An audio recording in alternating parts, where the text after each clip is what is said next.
ये मुर्गियां एक एक करके अपनी खाल उतारती है, फिर रगड़ रगड़ के नहाती है और डांस भी करती है।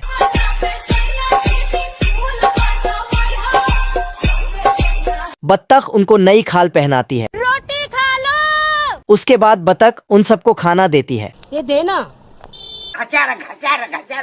तो मुर्गियां उसे खाने लगते हैं। खाना होने के बाद बत्तख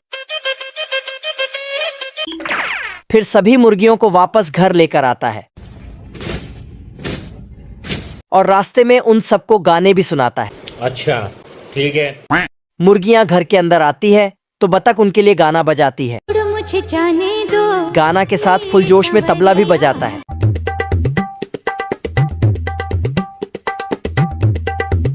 तो मुर्गियां खिड़कियों से निकलती है और अंडे देकर अंदर जाती है और बाहर आती है। बवाल चीज है बे। साला बत्तख जितना जल्दी जल्दी गाना बजाती है, मुर्गियां उतनी जल्दी जल्दी अंडे देती है। ये मुर्गियां तो बहुत ही टैलेंटेड है।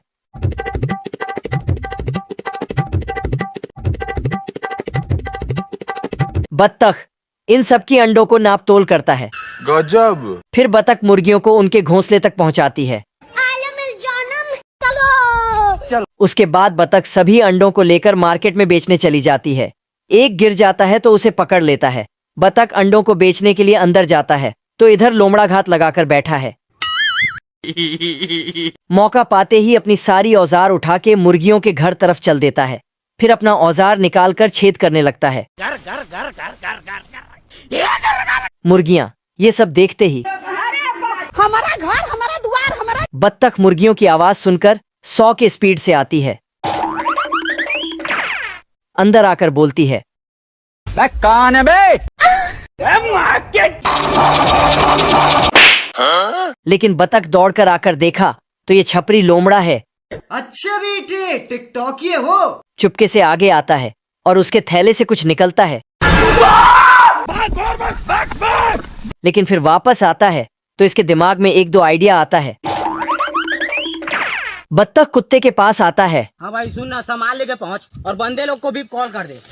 मेरे को इस बार रिक्स लेने का ही नहीं है, बिल्कुल रिक्स नहीं लेने का है। लेकिन कुत्ता साफ साफ मना कर देता है। फिर सुअर के पास जाता है। अम्बा अम्बा अम्बा अम्बा कम्बा कम्बा। लेकिन सुअर अपने बच्चों को दूध पिला रही थी तो ये भी मदद करने से इनकार कर देती है। बेकार है भैया। फिर इसको तीसरा आइडिया आता है। भागते हुए जाती है और पानी में कूद जाती है। पानी के अंदर आके मछली से बोलती है, टूट गया मैं तो अब। ये कैसे हो गया? लेकिन मछली पानी से बाहर आ ही नहीं सकती थी तो मदद कैसे करती। तो वह अकेली छापरी लोमड़ा से मुकाबला करने जाती है। इधर लोमड़ा सभी मुर्गियों को पकड़कर झोले में भर रहा था। तभी बत्तख पीछे से आकर उसकी पूंछ खींचने लगती है। अबे साले। लोमड़ा ने मुर्गियों को भर के झोला उठाया और 9-2-11 होने लगा। बत्तख गुस्से से उठता है और घोड़े से भी तेज भागने लगता है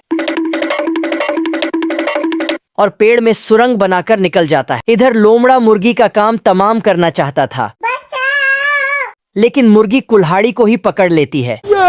फिर मुर्गी भाग जाती है। बत्तख आती है और कुल्हाड़ी लेकर जाती है। इधर लोमड़ा मुर्गी के पीछे भाग रहा था। लोमड़ा मुर्गी को पकड़ लेता है। तभी बत्तख आती है तो फिर से मुर्गी फरार हो जाती है और लोमड़ा भी जान बचाकर भागने लगता है, लेकिन पेड़ पर जाकर टकराता है। बत्तख छापरी लोमड़ा के पीछे नहा धोकर पड़ जाती है।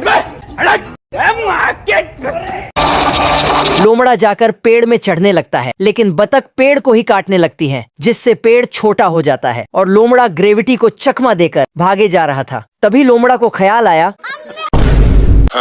बत्तख लोमड़ा के ऊपर कुल्हाड़ी फेंक दिया तो कुल्हाड़ी लोमड़ा के पीछे भागने लगा।